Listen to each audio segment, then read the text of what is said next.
Hi, Deepa Rani Shekar from Transform Life Programs. Love and light.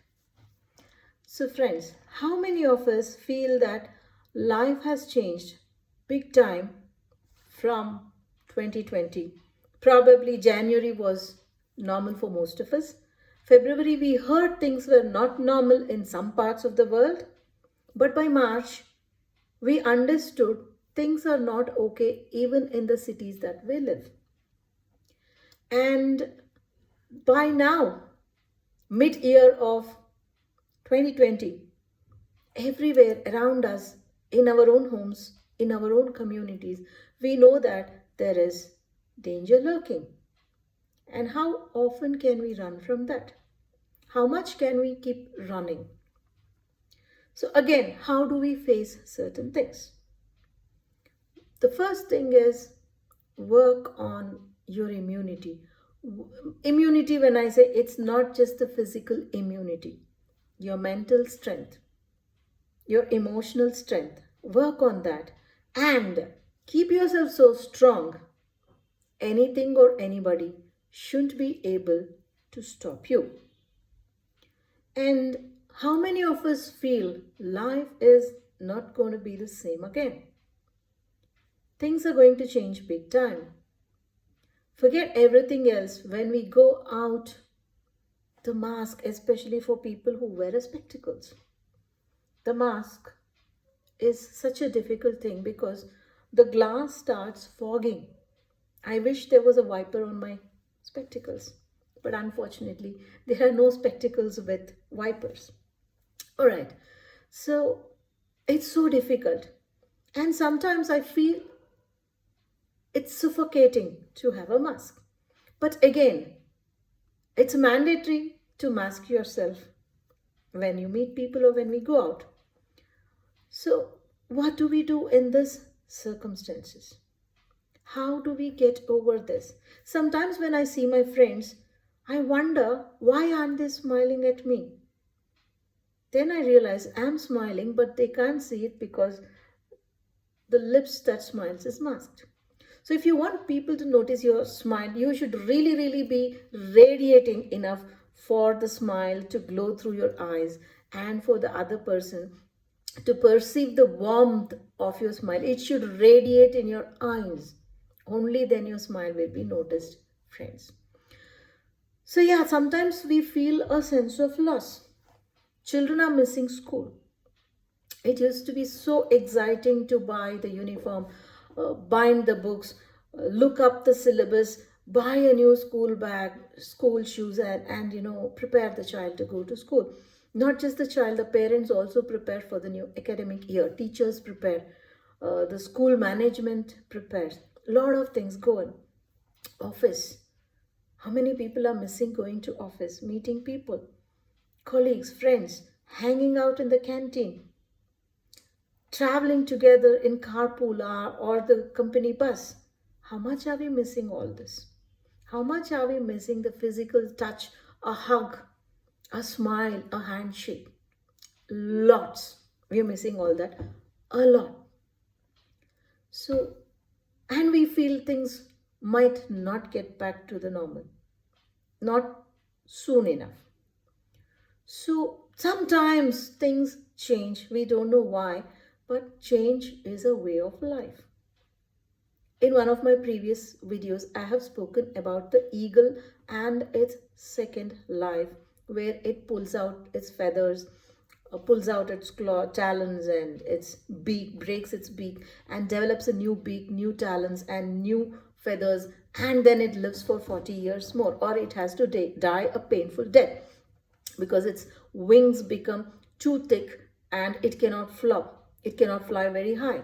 Its talons become weak and it cannot grasp and grip its food. And it cannot tear the flesh because the beak becomes blunt. So I had spoken about this in detail in one of my previous videos. Now, change is a way of life. So, how does change impact us? Do we have to cry and crib about the changes that comes our way? And this is something, a change which is beyond anybody's control.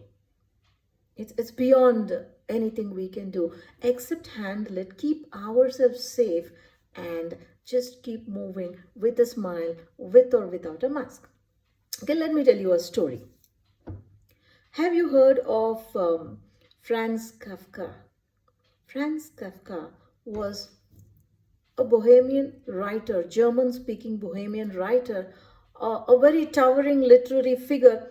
He was a novelist and a short story writer from 1883 to 1924. Quite a popular novelist and short story writer. One day, as Kafka was walking through a park, he saw a little girl crying.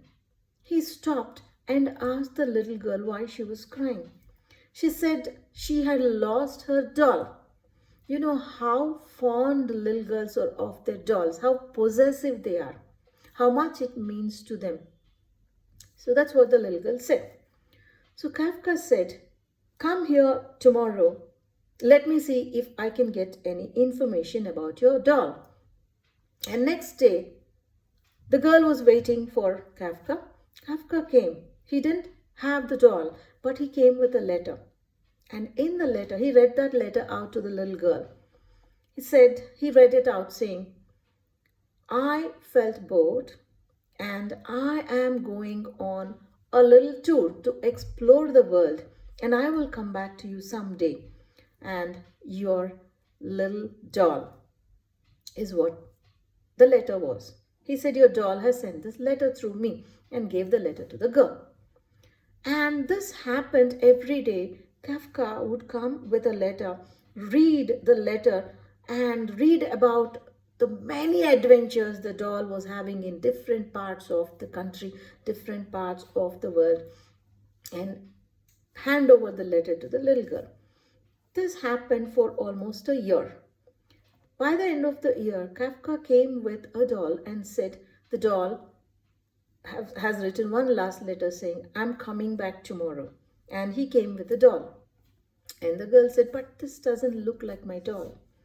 And in that letter was written, "I have traveled so much. I have seen so much of life. I have engaged myself so much with life. The travels and my adventures has changed me. So you see a different new me." So the girl said, "It doesn't look like my doll, but it's okay." And she happily went with the doll. Soon after, Kafka died. Years later, as a young woman, when she fondly was looking at the doll, and by then she had realized it was the great Kafka, the Kafka who had gifted her that doll. By then, probably she knew what might have happened. The young woman opened the doll, and inside she saw a little letter by Kafka which said, "We might lose a lot of love in life. Things might change, but love comes back, maybe in a different way." So, is that what is happening with us today? Everything is going to change. We might have lost a lot of things, but if we are hopeful, all that we are yearning for will come back to us one day. We have to hold on till then. So, like the great writer Kafka, can we touch somebody's life? Can we bring a smile on somebody's life who is going through some difficult time? Many a times, a smile, a message, a call, a message in any way, because now I'm scared to even say a hug and a shake hand because we are living in the new normal lifestyle. A call saying that I care, sending a gift across saying that it's okay, might cheer up somebody's life. It might give them the strength to carry on, persist, and come out of whatever they're facing through. Can we do this? Can we be warm enough to smile even behind the mask? Smile so brightly so that it radiates through your eyes, and be remembered for the warmth that is our true nature. Can we do this? Despite the new normal, can we find the new love and always be radiating warmth and love? Can we do that, friends? Thank you so much for joining me. Deepa Rani Shekar from Transform Life Programs. Love and light.